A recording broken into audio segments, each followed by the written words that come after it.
کیا اب جانتے ہیں کہ اس پینگوئن کا کیا ہوا جو اپنے غول کو چھوڑ کر ایک غلط راستے پر چل پڑا؟ ایک سچی حقیقت پر مبنی کہانی۔ یہ کہانی ہے 2007 کی، جب انٹارکٹیکا کی برفانی سرزمین میں ایک پینگوئن اچانک اپنے پورے غول سے الگ ہو گیا۔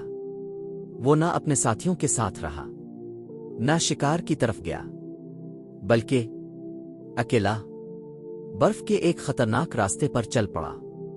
ایک فلم ساز ورنر ہرزوگ، جو دنیا بھر میں حقیقت پر مبنی گہری اور فلسفیانہ ڈاکومنٹریز بنانے کے لیے مشہور ہے، ہرزوگ انٹارکٹیکا سائنسدانوں اور تحقیقاتی اسٹیشنز پر ایک ڈاکومنٹری بنانے گئے تھے۔ شوٹ کے دوران اس نے اپنی آنکھوں کے سامنے یہ حیران کن منظر دیکھا۔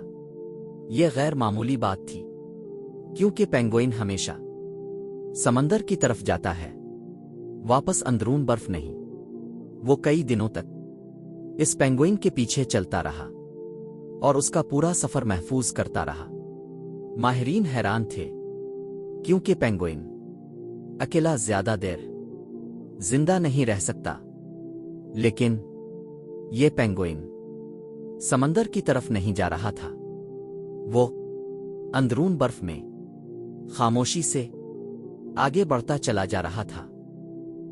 کچھ ماہرین کا کہنا ہے کہ یہ پینگوئن ذہنی الجھن کا شکار تھا۔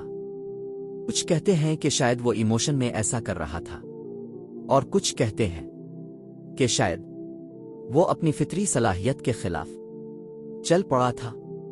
ایسے پینگوئن عموماً واپس نہیں لوٹتی۔ ورنر ہرزوگ نے جان بوجھ کر اس پینگوئن کو نہیں روکا، کیونکہ وہ قدرت کے عمل میں مداخلت نہیں کرنا چاہتے تھے۔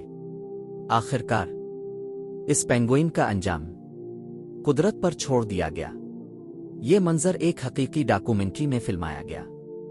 اس پینگوئن کے انجام پر کوئی حتمی دعویٰ نہیں کیا گیا کہ وہ مر گیا یا زندہ رہا۔